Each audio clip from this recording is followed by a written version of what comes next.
Good morning, Patrick. You look great.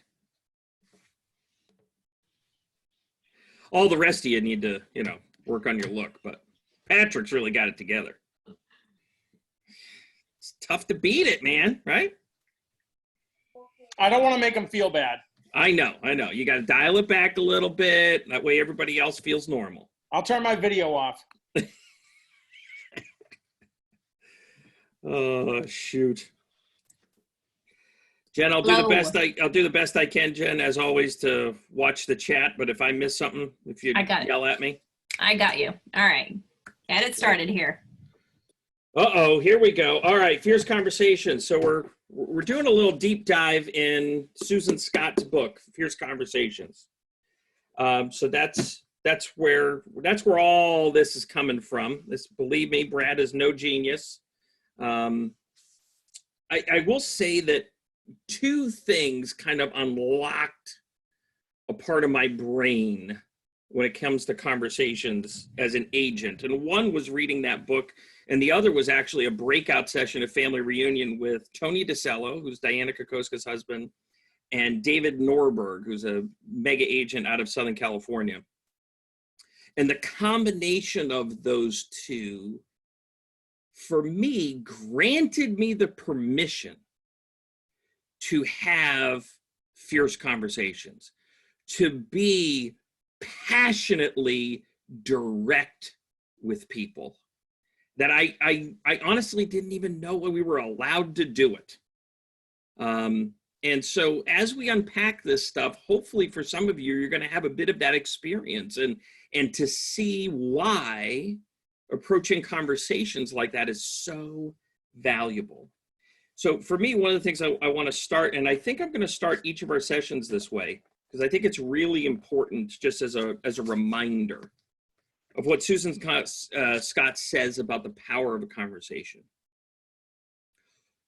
While no single conversation is guaranteed to change the trajectory of a career, a company, a relationship, or a life, any single conversation can. I'll say that again.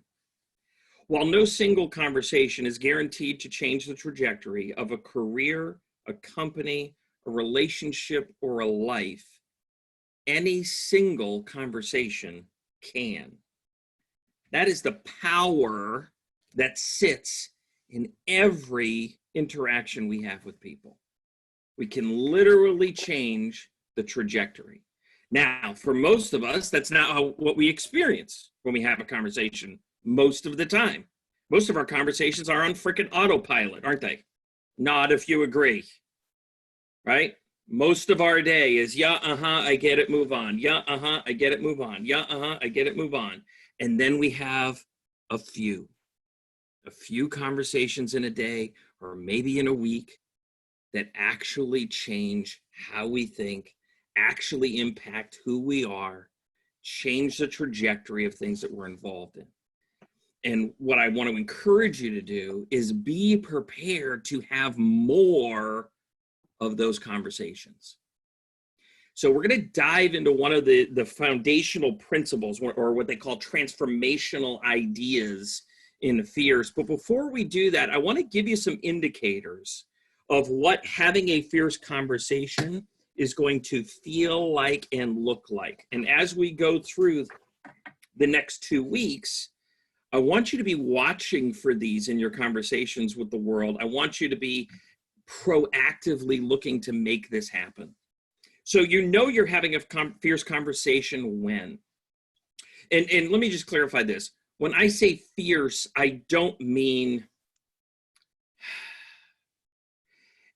it's not me poking fun at Patrick. It's not me insulting Patrick. It's not fierce in that way. Fierce is a passionate conversation around an idea, right? It's not a personal insult, personal attack type of thing, right? Fierce, think fierce like in the way that a mother bear protects her cubs. That's the kind of fierce we're talking about. So you're having a fierce conversation when you are speaking in your real voice. You're speaking in your real voice. Some of us struggle with that a lot more than others. Some of us wake up in the morning and put a really big mask on. And I will tell you, it is very challenging to have a fierce conversation hiding behind a mask. In fact, I would argue it's almost impossible. So you've got to show up to these conversations as your most genuine self. And if you struggle with that, if you look in the mirror and go, man, I really struggle with that, then that might be the place that you got to start. Number two, you are speaking to the heart of the matter, right? Diana Kokoska always used to give us this great example. Are we dealing with the smoke or are we dealing with the fire? Are we dealing with the smoke or are we dealing with the fire? And in a fierce conversation, we're always dealing with the fire. We're dealing with the heart of the matter. Next, you are really asking and really listening. As I've developed as a coach over the years, I will tell you, it is easier and quicker to develop your skill of asking better questions than it is to develop your skill to listen better. One of those we can work on, and you can really move the dial in 2 days. I'll give you a list of 400 questions, practice asking those questions, boom, you're better at asking real questions. Good for you, wahoo. Great, now you gotta frickin' listen to the answers. You have to shut your pie hole long enough to actually hear what the other person has to say. And that takes a totally different skill set.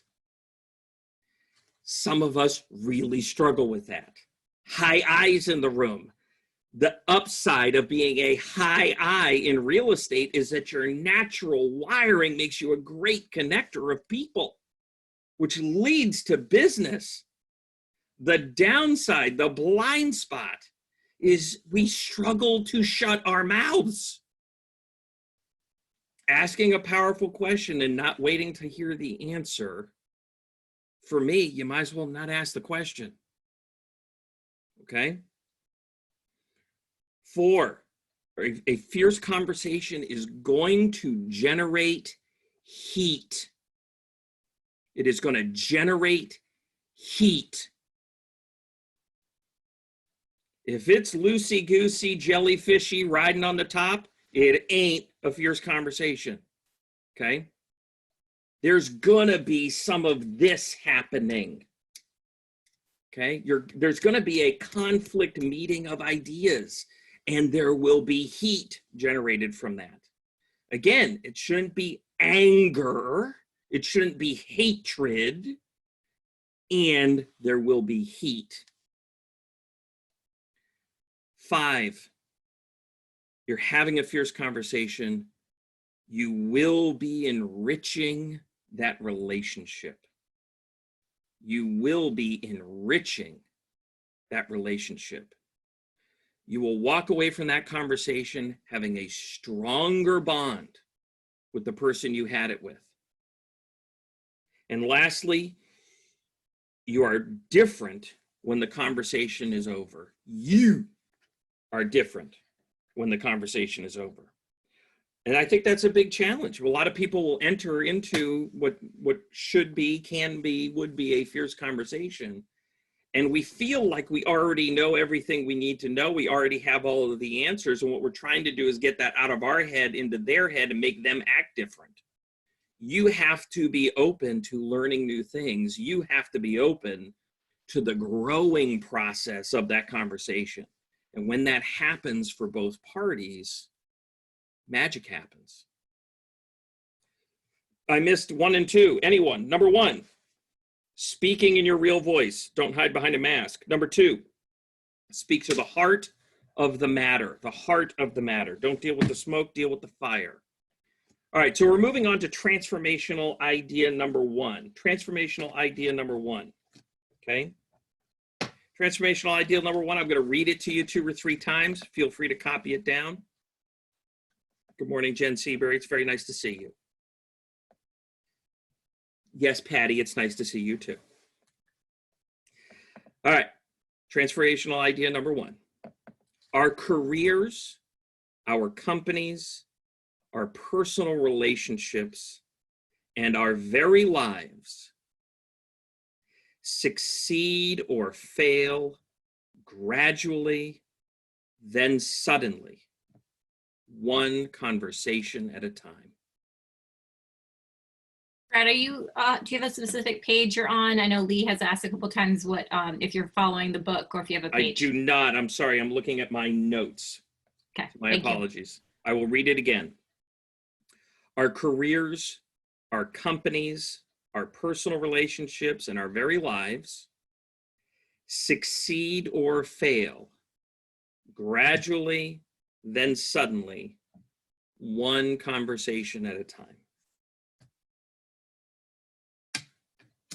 This comes out of Ernest Hemingway's The Sun Also Rises, and it's a scene where two men are at a bar and one turns to the other and says, "How did you go bankrupt?" And the other says, "Gradually, then suddenly."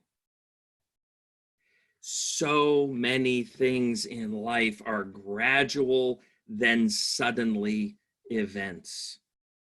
I'd love to have a few people come off mute and just share with me some examples that come to mind of gradually, then suddenly. Where have COVID-19. you experienced that? Say again? COVID-19. Oh, boom. Way to go. Yeah. In January, it was, oh, wow. I think there's a case in Washington. Who knew? That was, what, 100 days ago, right? And now I get to see all your living rooms. Cool. Just like that. Gradually, then suddenly. Yeah. We know when we saw Massachusetts locked down, we were like, any day. And sure enough, like 24 hours later, Maine was locked down, right? Suddenly moment. Give me another one.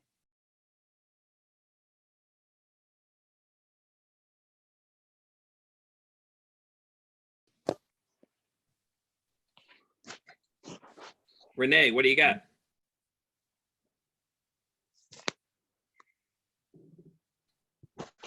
I have one. I think, Yeah, Ann. I think it's, our consistency in making calls. It seems like it takes a long, long, long time. You're getting nowhere. And then suddenly your business just starts taking Boom. off. Boom. Perfect. Perfect. Yes. Yeah. The gradually effort that is put in on lead generation can turn into sudden, what feels like sudden success, right? Patrick posted a picture of his dynamic cello playing over the weekend, right? If you think about any musician whose CD or download or however you kids are doing it now, that you own, that you paid money for, that you own, is an example of a gradually then suddenly moment, right? How many endless hours did that person have to practice alone in a room to get to a point where it was worth them recording and selling their product to somebody else? We know that it's, on average, it's 10,000 hours. 10,000 hours of gradually with zero promise of suddenly, right? So on the negative side, on the challenge side, we want to talk about this concept of a moquita, M-O-K-I-T-A, moquita, M-O-K-I-T-A. And a moquita comes from the Papua New Guinea culture, where they judge the health of any community by the number of moquitas there are. And I think every time I say the word moquita, 3 people hop off Zoom. They're like, I don't know where this is going. I'm out of here. I don't know where this is going. So I'll just say it one more time. Moquita. Here's what it means. That which everyone knows and no one speaks of. That which everyone knows and no one speaks of. Now, why would that be an indicator of the health of a community? The more of those there are, the healthier or more dysfunctional community. Help me out. Thumbs down. Right, Patrick. Yeah, it's a dysfunctional environment, a dysfunctional community. Why would that be?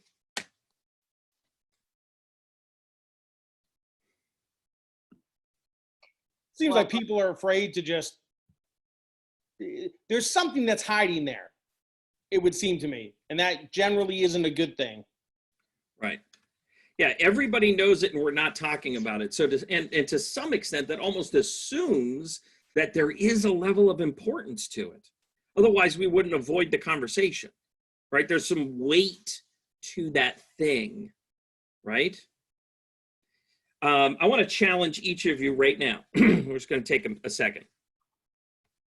Write down an example of a moquita that you are currently aware of. I'll give you the definition again. That which everyone knows and no one speaks of. Write down an example of a moquita for me.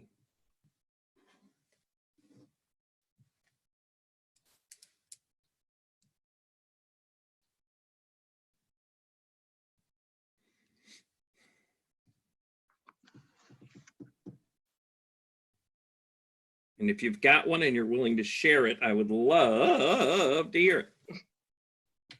I have one, Brad. Go ahead, Lee. I think, and it may not be a positive or a true statement, but I think school starting in Massachusetts on May 4th is a moquita. And it's a moquita because everyone knows it in the back of their mind, but no one's coming out and stating it. It's still uncertain. Right. We don't really know. We probably have a fair amount of opinions about it. It's a big deal, right? It's a big deal for parents with kids. And yet we're kind of like, la, la, la, la, la, la, la, don't want to talk about it. Yeah. Give me another one. Love it. Thank you, Lee. Hey, it's Lena, coming from Lena. Boston. Oh. I always compare it to sort of like the elephant in the room. Exactly. Okay. And it's, I'll be honest with you, when are we going to be normal again is a great one. Yeah. Yeah. Because what if it's 18 months from now, Lena? Yeah, absolutely. Right. And ironically, I have a deal right now where the buyers think that they can walk away from the deal with a no mortgage contingency, and they're expected to get $10,000 in damages because their closing was delayed. And I mean, I suddenly realized I really didn't address the elephant in the room and sort of say, and we've circled around it, Right. but they're not willing to hear the fact that you've got a PNS that states X. Right. Here is reality. Yeah. Right. And we have to have a willingness to interrogate reality. So true. Yeah, 4 objectives, right? We listed some of the symptoms of a fierce conversation. Here are 4 of the objectives of a fierce conversation. Number 1, interrogate reality. Almost everybody on this call, if you were to take the KPA, you would find that you're either a little bit more optimistic or a little bit more pessimistic, right? Very few people fall right in the middle. And which means you're naturally wired to look at the world a certain way. It's not a right or wrong, it's just an is thing, right?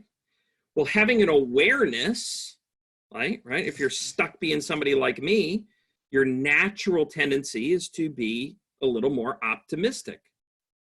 So when I go to interrogate reality, I've got to examine the fact that I'm probably coming at this too optimistic. So what is a more pessimistic view? What is a more pessimistic view?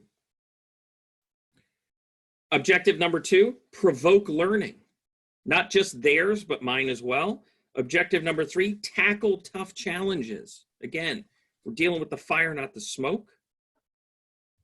And then number 4, enrich relationships, right?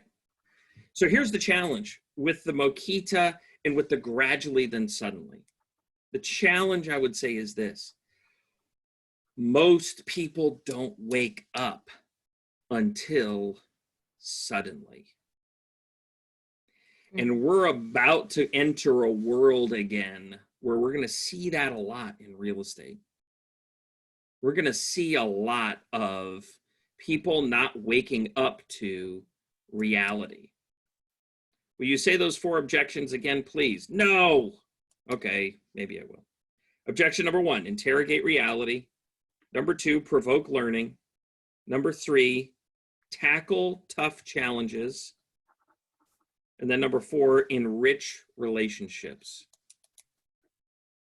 So we've got to be aware of the fact that our natural gear, our natural position is to not take the action needed when the gradually is happening.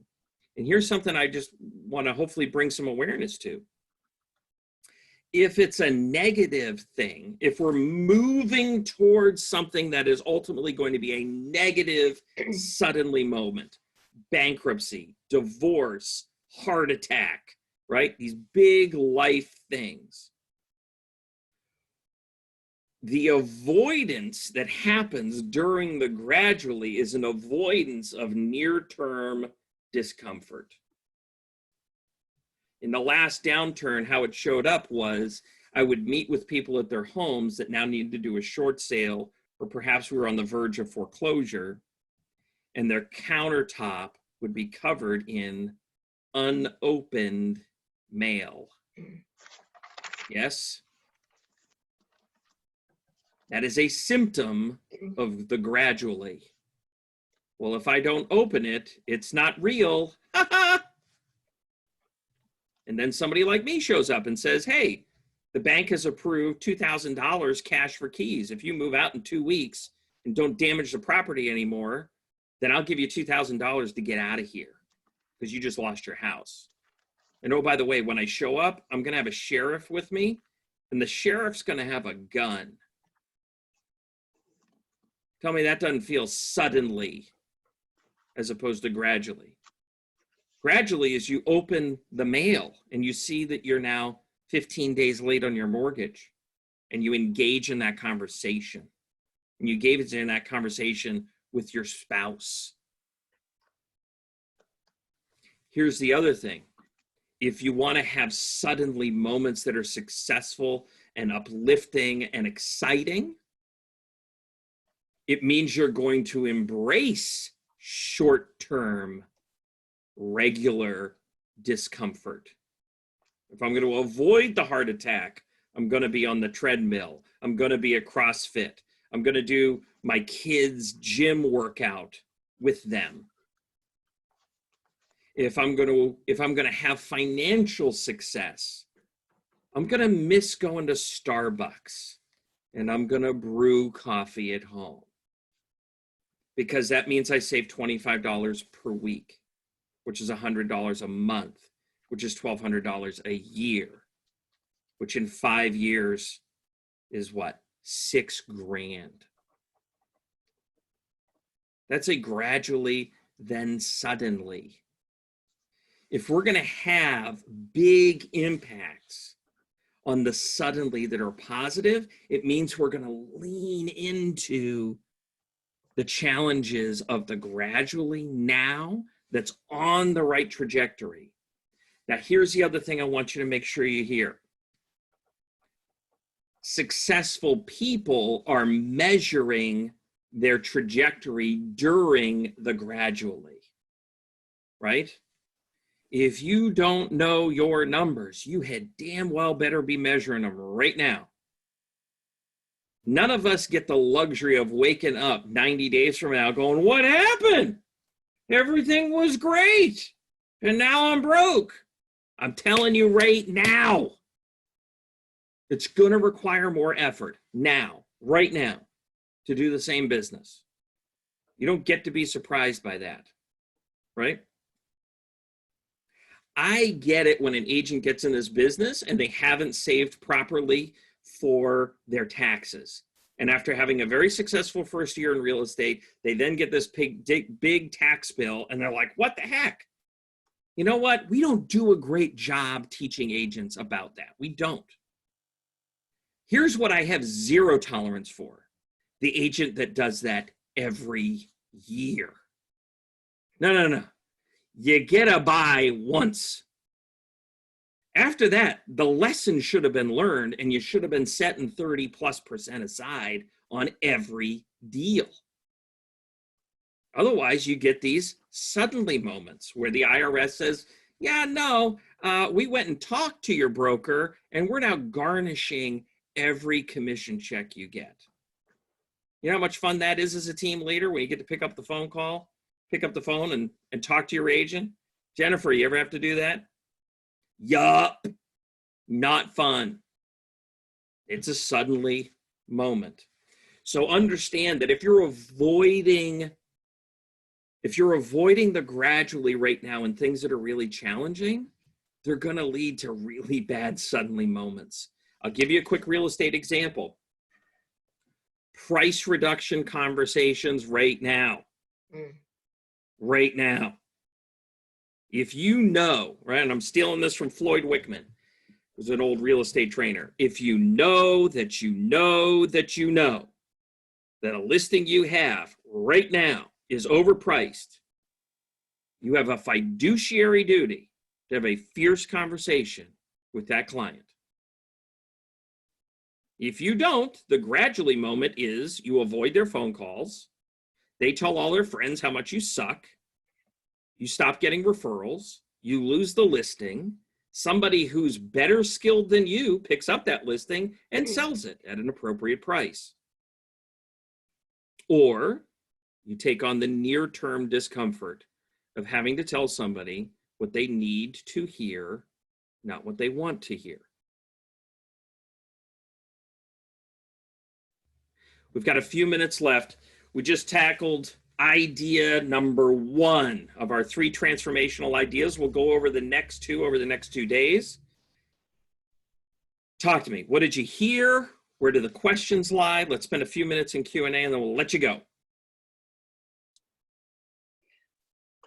I would say that what I heard is fierce conversations is really just, to a certain degree, tackling the fear of having that conversation that may not be pleasant. Yeah. You know, we've been talking about this in my own office and somebody confessed. They said, you know, hey, I had an incident with a client over the weekend where they wanted to put an offer in. It was a multiple offer situation. They wanted to come in under asking. I knew it was a waste of time and I didn't have the conversation. Oof. And I asked, who did that serve?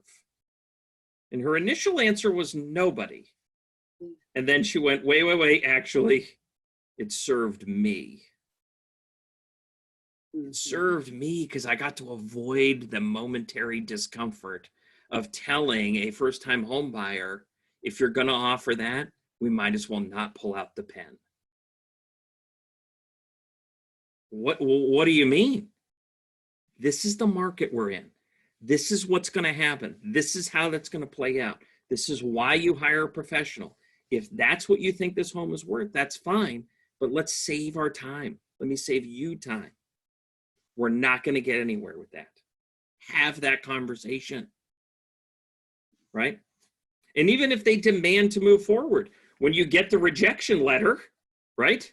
The thank you, but no thank you, or in the state of Maine, they can literally do 0 response, right? The world has now confirmed what you took the discomfortable action in taking and talking to them about. Love it. Give me one more. What I noticed is that when I've had those fierce conversations in my life and in my career, I've always done so. I've entered into those conversations for the benefit of the other person or the team or whatever it is, like the greater good. Mm-hmm. And what I hadn't really considered, and you brought today, which was fantastic, was that I'm different after having the conversation as well.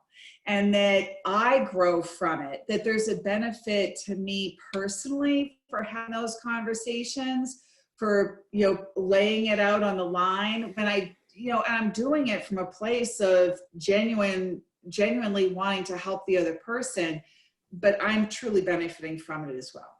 Yes.